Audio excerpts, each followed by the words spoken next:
es que es en el potencial de acción lento, y en el potencial de acción rápido, ¿qué fase está bien? ¿Recuerdan? Por ejemplo, las células marcapasos. ¿Qué fase está bien? ¿Ah? ¿Qué fase está bien en el potencial de acción lento? Porque en el corazón tenemos dos tipos de potencial de acción, rápido y lento.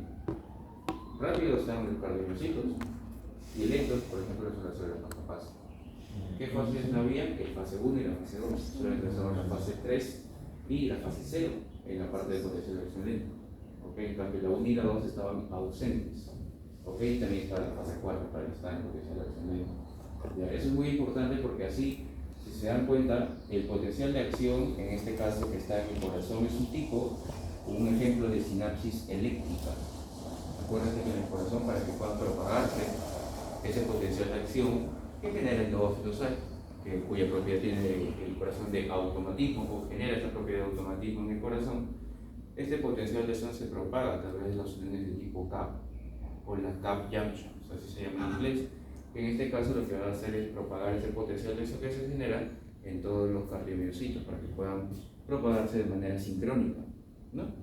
Entonces, a su vez, así como tenemos un ejemplo de sinapsis eléctrica a nivel cardíaco, también a nivel neuronal existen tipos potenciales de acción. ¿Cuál crees que sea el resultado final del potencial de acción que se genera a nivel de la... En realidad se genera a nivel del cerebro, para que podamos entender de manera sincrónica, ¿ya? Porque es importante que entiéndase que eso es el cerebro, ¿ya? Por aquí está el tronco, el mesencéfalo, protuberancia, hasta la médula. Tenemos acá la médula, ¿ya? ¿Dónde creen que está la primera? Este es el cuerpo calloso, por acá está el ventrículo, cuarto ventrículo, y este es el cerebro, ¿ya? ¿Dónde creen que se genera la primera neurona? ¿Dónde están enseñando neuronas? ¿Dónde está la primera neurona? ¿Arriba, en el tronco, en la médula? ¿O en dónde está la primera neurona? La primera neurona está acá, ¿ok? A nivel del encéfalo. Tenemos afuera, por ejemplo, el área de Broca, el área de Wernicke, ya tenemos por ejemplo, ¿cuál es la área motora por excelencia? ¿Se acuerdan las áreas de Brodmann? ¿Qué número de área es la área motora por excelencia? ¿Ah? Muy bien, la 4. ¿No? Entonces, justamente, tenemos un área motora, tenemos un área sensitiva, tenemos un área visual que está a nivel del glóbulo occipital. Entonces, aquí se genera, básicamente, la primera neurona. La segunda neurona está acá, a nivel de la médula, porque se entiende que esta información viaja, dependiendo de dónde se forma y qué estructura se forma en el nivel del encéfalo, viaja a través del tronco, y aquí va a ser sinapsis. Aquí existen neuronas, ¿se acuerdan? Por ejemplo, que en la médula espinal teníamos la porción gris, la sustancia blanca, la sustancia gris, la sustancia blanca. La sustancia gris, en este caso, teníamos las astas, ¿se acuerdan? Motoras y sensitivas. Cada una de estas va a viajar a través de las vías, en este caso, o los nervios, y va a ir, por ejemplo, a nivel muscular, o por ejemplo, a nivel del músculo, en este caso. ¿A qué tipo de músculo creen que viajarán, por ejemplo, la acetilcolina? ¿Será al músculo liso o al músculo estriado? Principalmente estriado, pero también hay algunos. En los músculos lisos, ¿actuará la acetilcolina? En el músculo liso, que tenemos por ejemplo los vasos sanguíneos, ¿actuará la acetilcolina?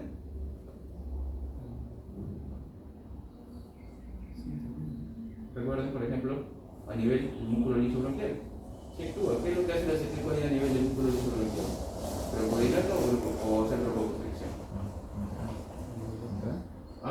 Contrae broncoconstricción, por eso que, por ejemplo, en el paciente asmático le tiene que dar un anticolinérgico, bromuripatropio o un antiotropio. ¿No? Entiéndase que para que se libere este neurotransmisor tiene que pasar una serie de procesos.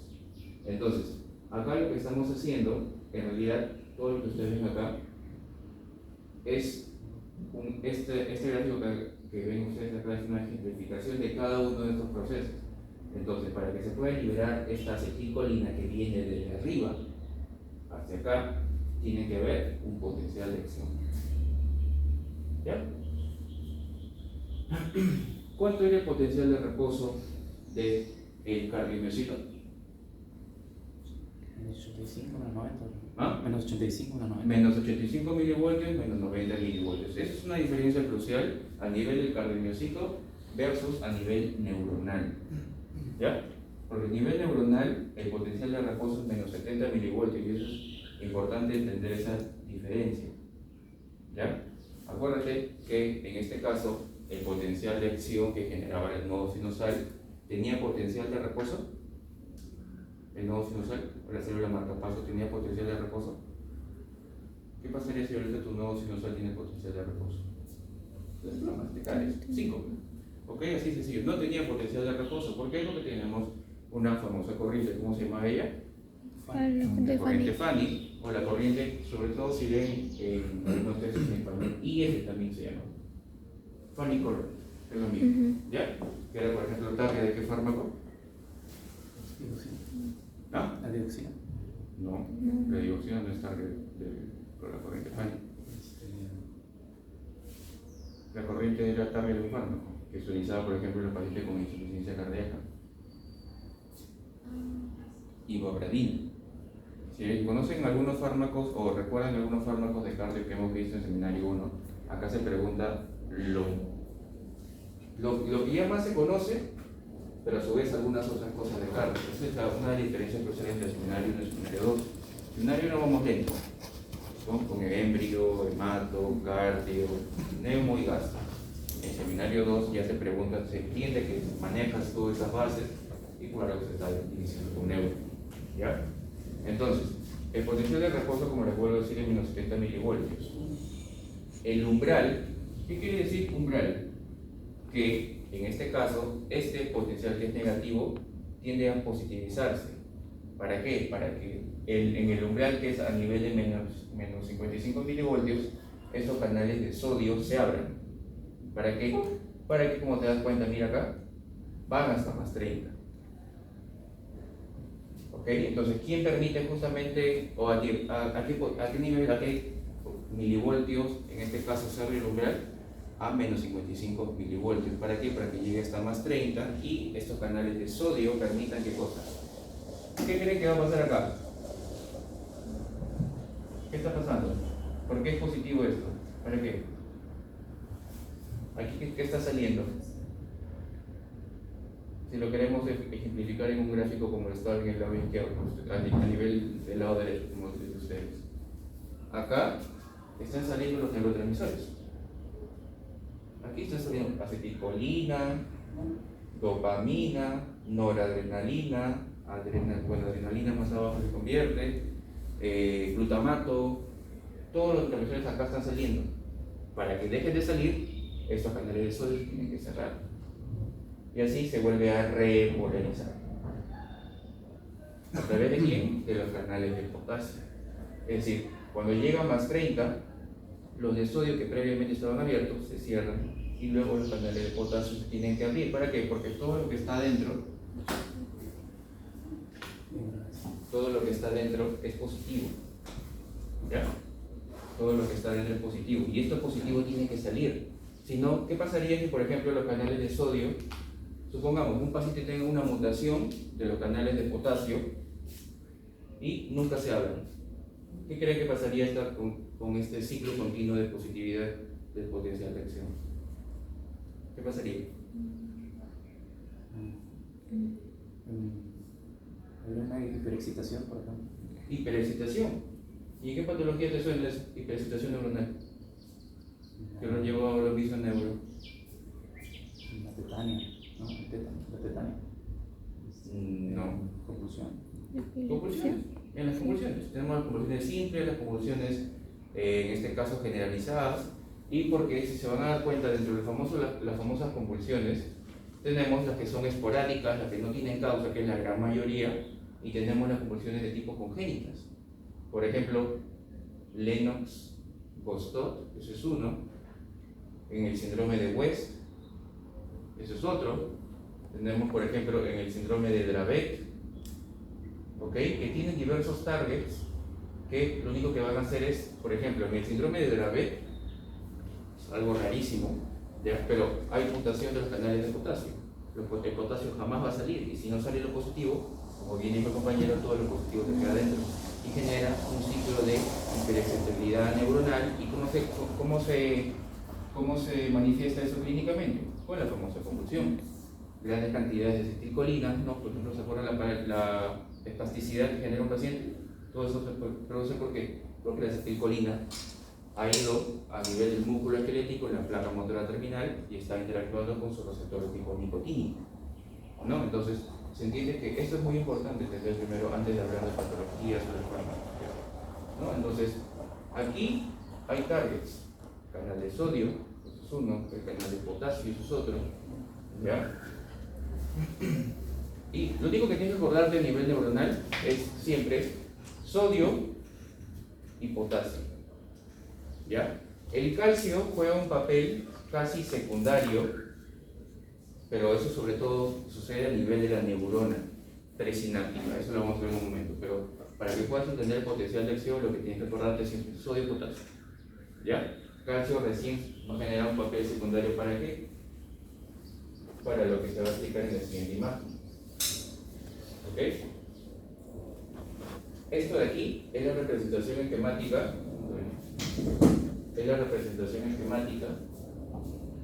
de cómo, en este caso, acá se entiende que viene el potencial de acción, ¿cierto? Se entiende que viene el potencial de acción.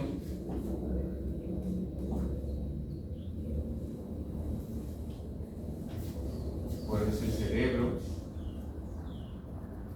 tronco encefálico, después viene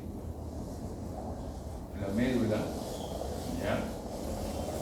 Viene la primera neurona, acá está la segunda neurona, y la respuesta de esta va a viajar a nivel de la neurona para que pueda exocitar, como ven acá, los neurotransmisores: acetilcolina, en este caso dopamina, en este caso noradrenalina, glutamato, etc. ¿Ok? Entonces, para que pueda suceder esta exocitosis o salida de neurotransmisores, existe una serie de procesos adentro de ¿quién? De la neurona presináptica. Primero vamos a ejemplificar, o vamos a, en este caso, a señalizar la parte de esta imagen. Neurona presináptica, esto es el espacio sináptico, ¿ok? Y esto es la neurona postsináptica, ¿ok? Presináptica, espacio sináptico y neurona postsináptica, ¿ok? Como ven ustedes allí, uno de los neurotransmisores que siempre se habla, que viene siempre en los exámenes, son de la famosa acetilcolina, ¿ok? La acetilcolina, en este caso, la acetilcolina, ¿ok?, se va a formar gracias a dos sustratos. ¿Cuáles son? La colina y... ¿Ah? Se va a formar gracias a dos sustratos. Primer sustrato más segundo sustrato. Acá hay una enzima que se llama acetilcolintransferasa. Muy bien, una de ellas es el acetilcoenzima A más colina, como ves ahí. ¿Ya? Los dos se van a juntar gracias a quién? A la acetilcolintransferasa. ¿Para qué? Para que forme acetilcolina. ¿Ya? Entonces, durante el proceso de la captación de, en este caso, acá como está dando cuenta, la colina está entrando, ¿sí o no? ¿Pero por qué? ¿Por qué está entrando la colina? Porque la colina se está formando en alguna parte de la neurona presináptica y a su vez se está recaptando. Cuando la acetilcolina interactúa con su receptor, ¿ya?, existe otra enzima, pero que no está a nivel de la neurona presináptica, sino a nivel de la hendidura, llamada la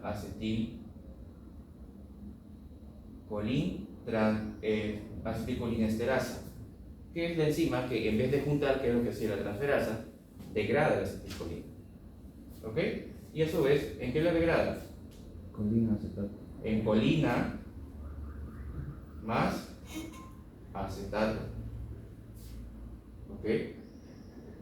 La colina, como ves ahí, está yendo otra vez recaptándose al nivel de la neurona para que pueda formar en un nuevo ciclo de despolarización la acetilcolina.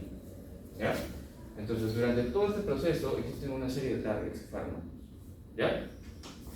Uno de ellos, por ejemplo, este canal de la colina se llama CHT1, ¿ok? Que es target, por ejemplo, de un fármaco que casi no tiene utilidad clínica, pero que simplemente es uno que inhibe esta recaptación de la colina llamada hemicolina. ¿Ya? Hemicolina. Entonces te preguntan target de hemicolinio, el canal de la captación de colina, CHT1, lo que hace es, mecanismo de acción lo bloquea, ¿ok? O antagonista del receptor, de este canal captador, ¿ok?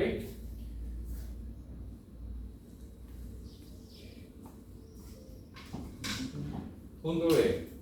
¿Qué enzima dijimos que permitía esto? ¿Qué enzima dijimos que permitía esa unión de colina más acetilcoenzima? Acetilcolintransferasa. ¿Ya? No existe, o por lo menos hasta donde yo he revisado, acetilcolintransferasa. No existe un fármaco o una enfermedad que vaya a bloquear la acetilcolintransferasa. Por lo menos hasta donde yo sé. Si alguien lo ha investigado, por favor, díganme. O alguien sabe. Por lo menos hasta donde yo sé, no hay. Ya ni siquiera un fármaco como que investigación o algo por el estilo. Pero bueno, una vez que ya se formó el acetilcolina, porque gracias a la acetilcolintransferasa, esta tiene que entrar a nivel de transportador. ¿Para qué? Para que se almacene en forma de vesículas. Esto es lo que tú ves acá. Esto se llama, son las vesículas presinápticas, porque todavía estamos en la neurona presináptica. En las vesículas presinápticas están todos los neurotransmisores. Acá estoy tomando un ejemplo de la acetilcolina, pero también está aquí noradrenalina, también está glutamato y así sucesivamente. ¿Ok? Entonces, aquí hay otro fármaco que va a bloquear justamente o va a impedir el empaquetamiento de la acetilcolina a nivel de las vesículas presinápticas. ¿Alguien sabe cómo se llama?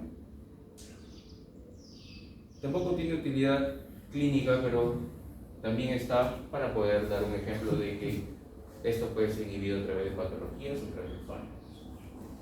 ¿Alguien sabe cómo se llama ese fármaco? Ya. Este de acá, que bloquea este empaquetamiento de acetilcolina, se llama besamicol. ¿Ya? Besamicol. ¿Ok? Muy bien. Entonces, una vez que ya está almacenado, ya estas vesículas, es muy importante quién, como les dije, en el potencial de acción, o para que se genere el potencial de acción, ¿cuáles eran los dos electrolitos que participaban principalmente? Sodio y potasio. Para que puedan estas vesículas que ya se formaron fusionarse con quién, con la membrana, porque esto se entiende que es la membrana presináptica. ¿Te das cuenta aquí cómo se fusiona? Se fusionan ¿para qué? Para que se puedan liberar estos neurotransmisores. ¿A dónde? Al espacio. Entonces, para que se puedan fusionar y movilizarse esas vesículas presinápticas, depende mucho de quién. Ahora sí, calcio. Depende mucho de quién, del calcio. El calcio, cuando entra a través del canal de calcio, ¿ok? En este caso, lo que va a hacer es la fusión de las vesículas presinápticas con la membrana. ¿Para qué? Para la liberación de los neurotransmisores y vayan, por ejemplo, al receptor nicotínico de la acetilcolina, y también tenemos los famosos receptores muscarínicos, porque son los dos tipos de receptores colinérgicos que van a interactuar con la acetilcolina. Son de dos tipos, nicotínico y muscarínico. ¿Ya? Muy bien. ¿Cuál es la diferencia crucial entre los receptores nicotínicos y los receptores muscarínicos? Esta es una pregunta que muy probablemente les venga en el futuro para los que vayan a dar con la tesis. Porque siempre preguntan eso. ¿Cuál es la diferencia entre los receptores nicotínicos de la acetilcolina versus los receptores muscarínicos?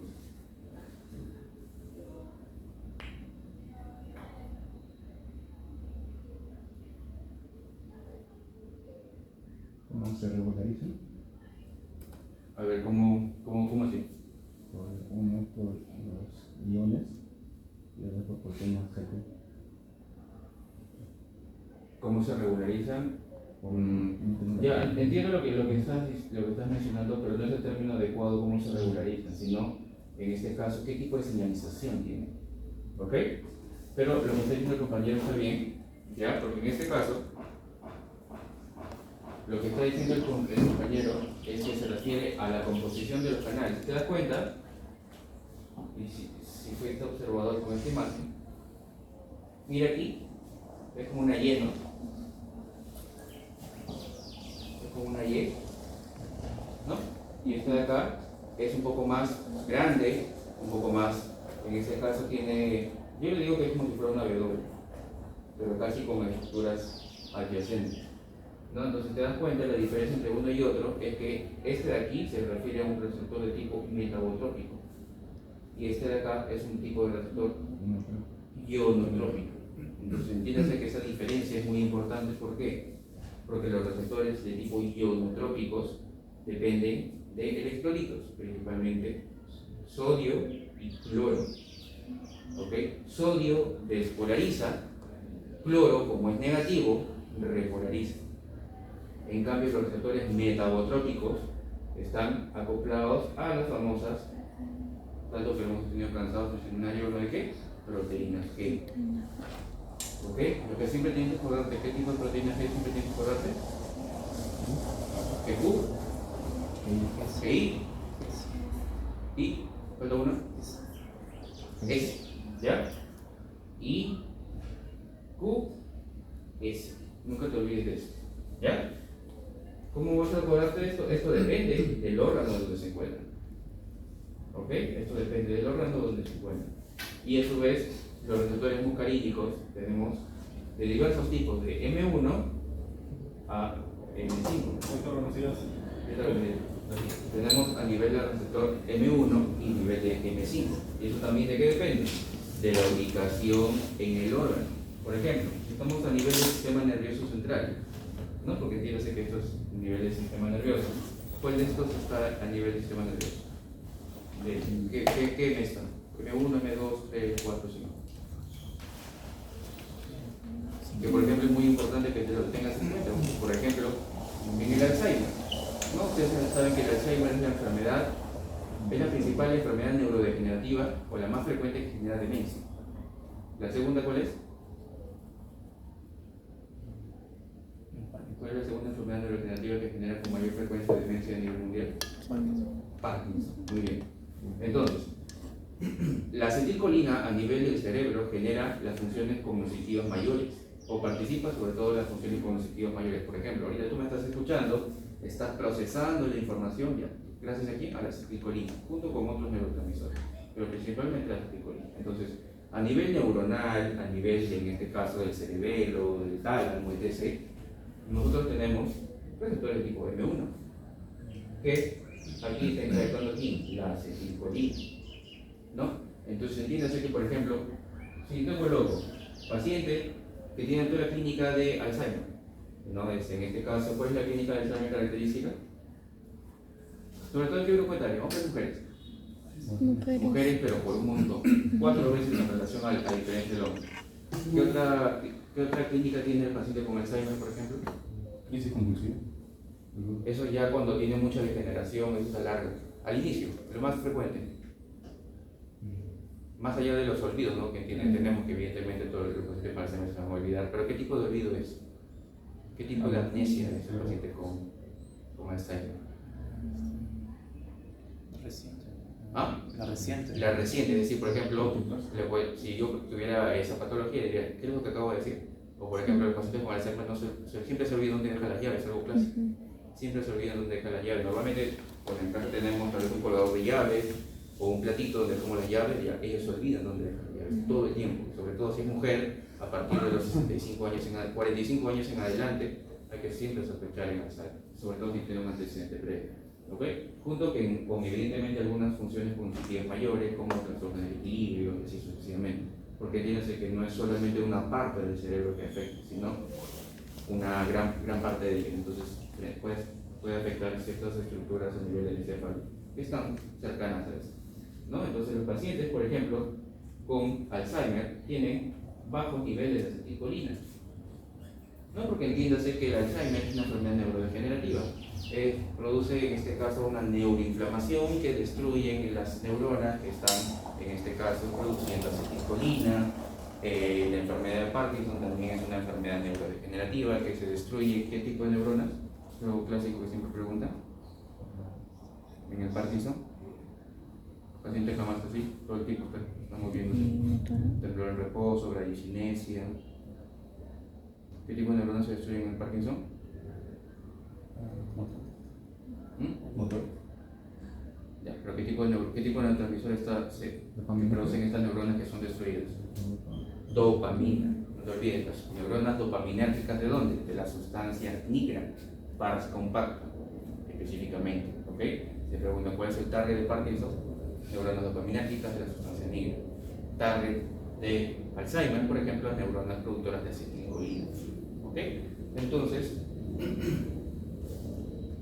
por simple lógica, si el paciente con Alzheimer sabe que la acetilcolina a nivel del sistema nervioso central genera funciones cognitivas mayores, como el procesamiento del recuerdo, el aprendizaje, etc., y los niveles de acetilcolina están disminuidos producto de la patología, ¿cómo estarán los niveles de acetilcolina en el paciente con enfermedad de Parkinson? Que todo el tiempo están así. Porque para que yo pueda hablar, para que pueda encontrar los maceteros, los pterigoideos, la acetilcolina está actuando a nivel de la placa motora, interactuando con su receptor muscarina. Si todo el tiempo el paciente se está moviendo, ¿cómo crees que estará el nivel de acetilcolina? Aumentado. Así de sencillo, nada más. Entonces entiéndase qué es lo que hace la dopamina. La dopamina lo que hace es antagoniza el efecto motor, en este caso a nivel de...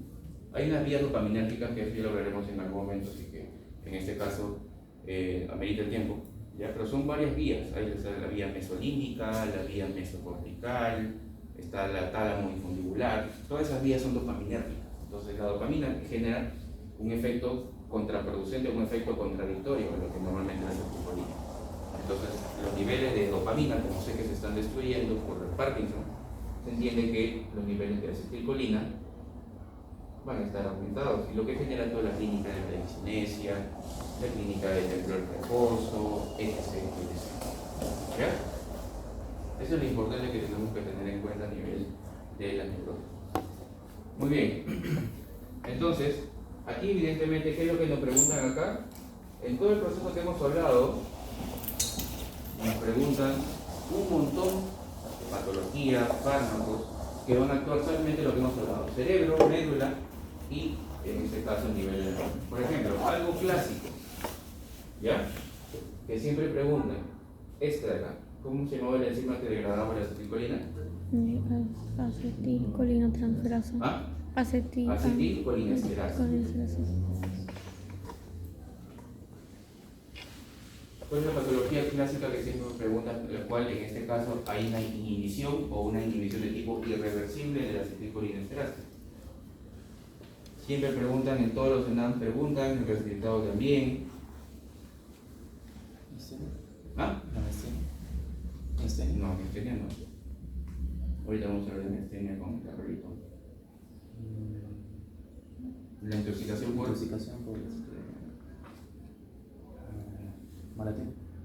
malatión, o en este caso un ejemplo de lo que dijo el compañero son los órganos fosforados, ¿ya? Que eso es algo que siempre le van a preguntar a ustedes. ¿Por qué? Porque sucede mucho, sobre todo en los agricultores. Porque los agricultores, cuando ellos necesitan preservar sus frutos, sea el fruto que sea, tienen que echarle insecticida. Si no, por ejemplo, viene la mosca de la fruta, creo que hay larvas también que comienzan a destruir sus campos o sus cultivos, y necesitan echar insecticidas. Y esos insecticidas que matan, en este caso, a los bichos estos que producen o dañan sus cultivos, tienen en su composición química esta famosa palabrita, ¿ya? Malatión, malatión es un ejemplo de un órgano fosforado, lo cual, si tú quieres hacer ese uso en algún momento, si te vas a ir a donde Dios llega, tienes que tener muy en cuenta. ¿Por qué? El paciente va a venir con cialorrea, va a venir con diarrea, sudoración profusa, va a venir miótico y así sucesivamente. ¿Por qué? Porque hay una mnemotecnia, seguramente han visto el video de Gordito, que él siempre menciona esta mnemotecnia, Dumbbells. Es una mnemotecnia en inglés, pero que se entiende que es toda la clínica característica de un paciente intoxicado por órganos fosforados. ¿Y por qué? ¿Por qué el paciente tiene toda esta clínica? Porque si yo estoy bloqueando o inhibiendo irreversiblemente la acetilcolinesterasa, ¿cómo estarán los niveles de acetilcolina? Si yo estoy bloqueando esta enzima, producto de malatión, ¿cómo estarán los niveles de acetilcolina aquí, en la medula sináptica? Aumentado, porque no estoy inhibiendo el inhibidor, ¿se entiende? Por lo tanto, los niveles de acetilcolina, en este caso, como les dije, tenemos receptores muscarínicos en diversos órganos, en el ojo, a nivel del sistema nervioso central, gastrointestinal, cardiovascular, respiratorio y así sucesivamente. Entonces, entiéndase que si yo no bloqueo la enzima que me degrada, la respuesta o toda la clínica de Danvers es compatible con cada receptor que se encuentre en cada órgano. Por ejemplo, a nivel del sistema nervioso, a nivel gastrointestinal, por ejemplo, ¿qué es lo que hace la acetilcolina a nivel del músculo liso gastrointestinal? Contrario, peristaltismo. Entonces, si yo tengo mayor cantidad de acetilcolina, mayor peristalsis, y el paciente, ¿cómo se va a manifestar clínicamente? Diarrea. Otra, por ejemplo, esta S es de celorrea. A nivel de las glándulas salivales, por ejemplo, como hemos visto en gastro, hay un efecto simpático y un efecto parasimpático a nivel de la producción de la saliva por parte de las glándulas salivales. El efecto simpático produce una saliva de tipo viscosa, como por ejemplo cuando estás nervioso, cuando tienes que estar en la frente, o tienes que exponer, la saliva se te pone un poco espesa, ¿no? Entonces, ese es el efecto simpático. A nivel del efecto parasimpático o de la acetilcolina, el paciente, la saliva es de tipo más acuosa o más líquida. Entonces, se entiende que el paciente va a tener cialorrea, producto de ¿qué? De la intoxicación por órganos fosforados, porque estoy bloqueando la acetilcolinesterasa. Entonces, cada palabrita de este Danvers, les recomiendo que lo busquen porque eso se pregunta. ¿Ya? Esto se pregunta y ¿por qué se pregunta esto? Porque aquí yo puedo identificar o puedo saber si tú localizas el receptor muscarínico presente en el órgano. Por ejemplo, la U. ¿La U qué significa? No es del equipo de fútbol. ¿La U qué significa? Urinary retention. Significa retención urinaria. ¿Por qué? Porque a nivel de la vejiga tenemos un receptor muscarínico llamado M3. ¿Qué es lo que hace el efecto simpático? En este caso, el efecto simpático es relaja el músculo detrusor a nivel de la vejiga. ¿Ok? Entonces, en este caso, se entiende que la interacción de acetilcolina,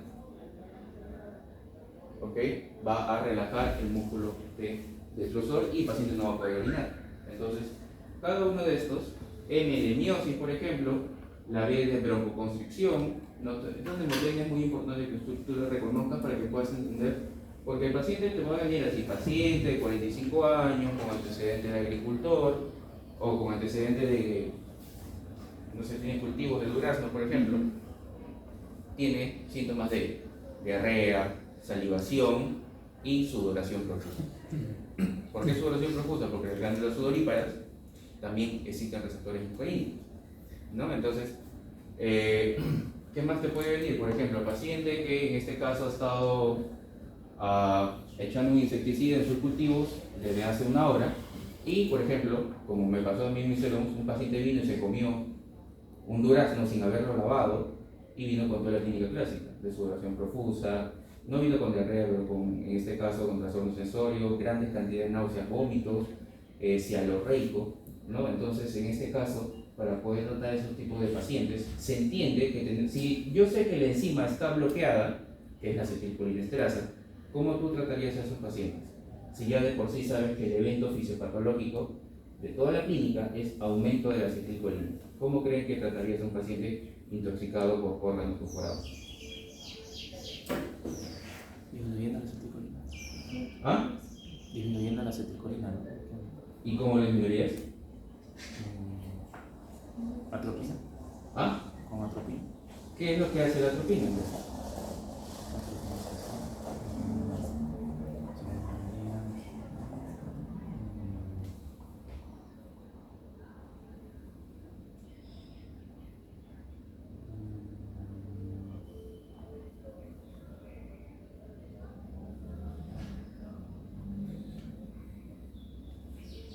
¿Qué es lo que haría la atropina, perdón?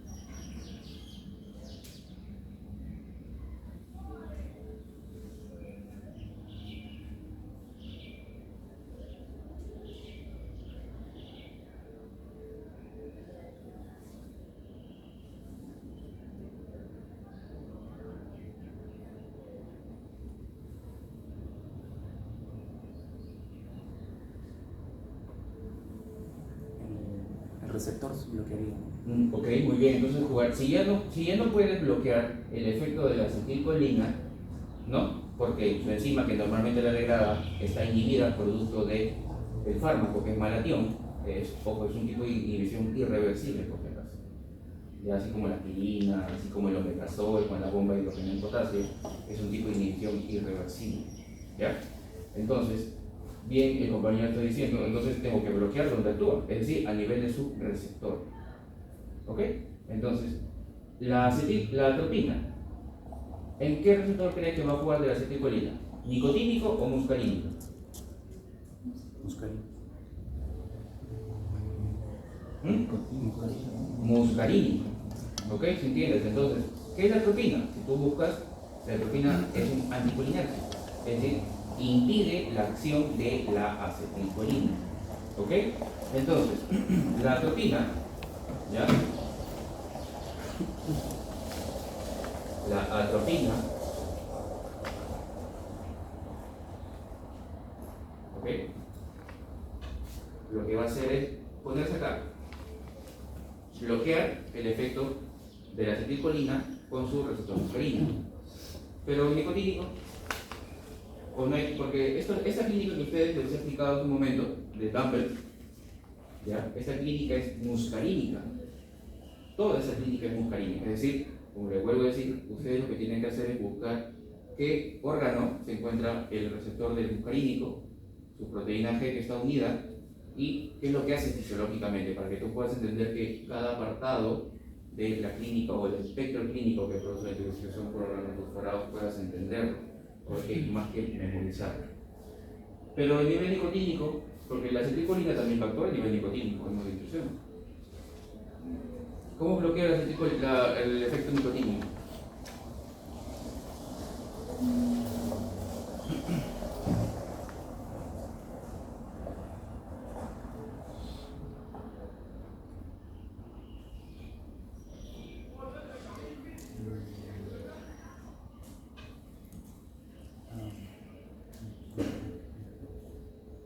Pralidoxima, creo que. ¿Ah? Pralidoxima, creo que. ¿Qué es lo que hace la pralidoxima? Bloquearía el receptor. ¿Al receptor nicotínico? No,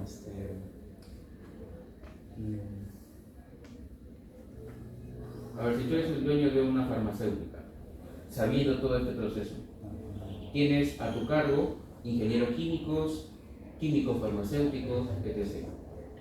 ¿Cómo crees que ellos van a pensar? Porque tú le das la obra, tú eres el gerente. Hágame un fármaco, y ya tenemos que es la atropina, que bloquea el receptor muscarínico, pero falta el nicotínico, porque también hay clínicas nicotínicas, por si acaso. Entre ellas, por ejemplo, la hipertensión.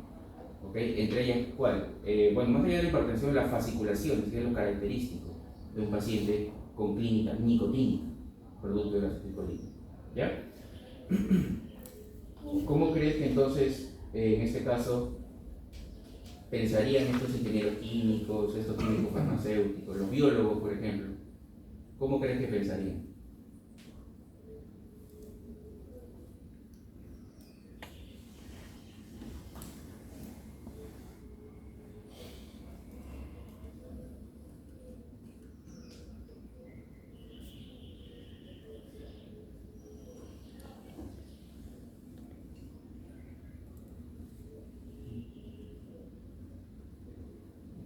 A ver, compañera, que entró el último, ¿cuál es tu nombre?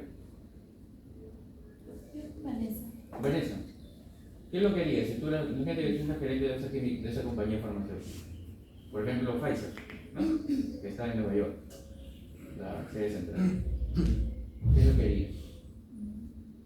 Si ya sabes que la acetilcolinesterasa está bloqueada y la atropina solamente te sirve para bloquear el efecto muscarínico. Pero sigues teniendo clínica nicotínica.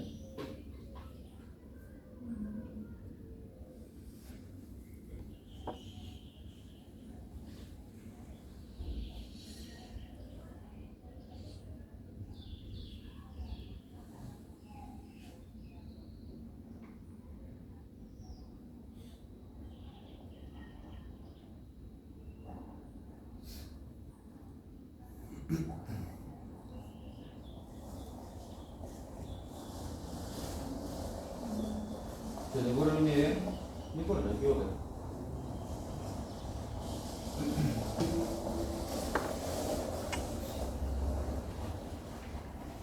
Tal vez jugarías con esa enzima, con la enzima que normalmente sabes que fisiológicamente degrada la acetilcolina. Pero la enzima ya está bloqueada. ¿Cómo la regeneras?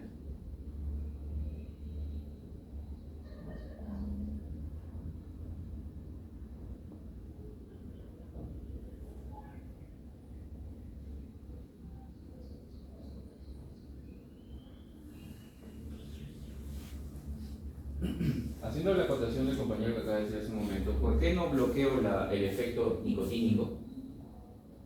¿No? Porque este efecto nicotínico, acuérdate que todo fármaco que tú introduces en un paciente tiene que pasar por una serie de procesos, ¿no? Por ejemplo, si es por vía oral, el famoso ALAMNE, liberación, absorción, distribución, metabolismo y acción. Pero por ejemplo, a nivel parenteral,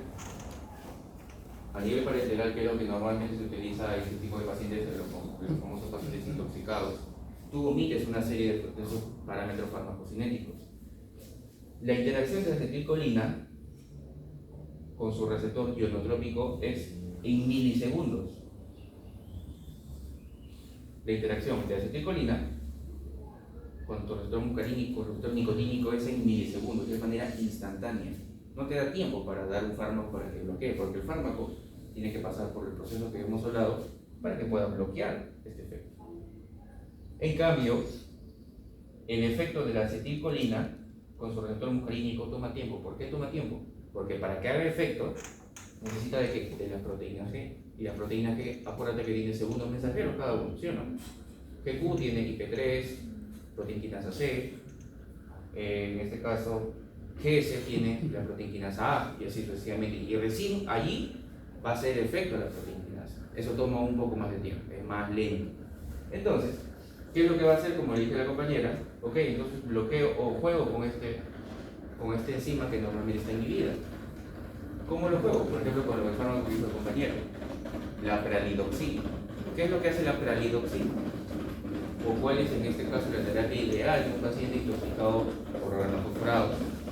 Atropina más pralidoxima, ya con X, por favor, porque después en el examen, pralidoxima. ¿Ok?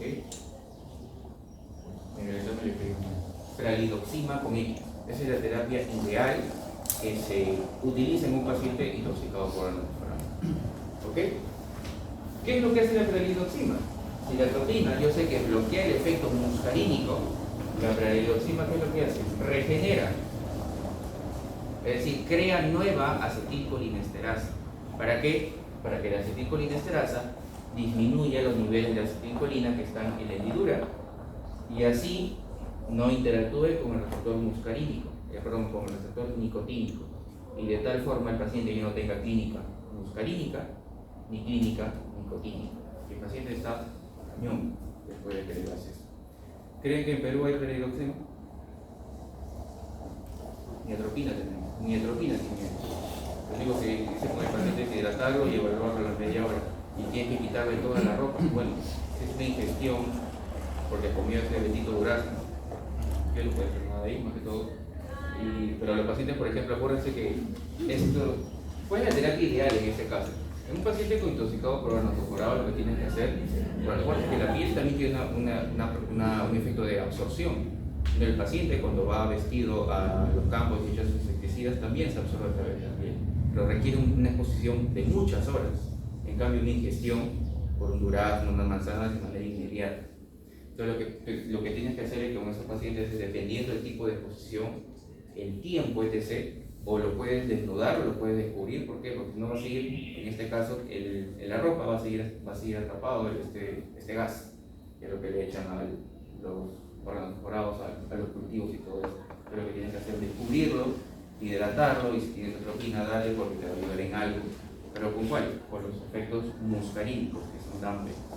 No te va a ayudar con los efectos nicotínicos, y lo que haces es lo observas. Una hora, media hora, que se calme y todo eso. Porque los pacientes suelen tener muchas náuseas, es lo que más lo descompensa. ¿Ya? Entonces, ¿entendió este efecto, una de las patologías que actúan acá? ¿Entienden? Este es lo famoso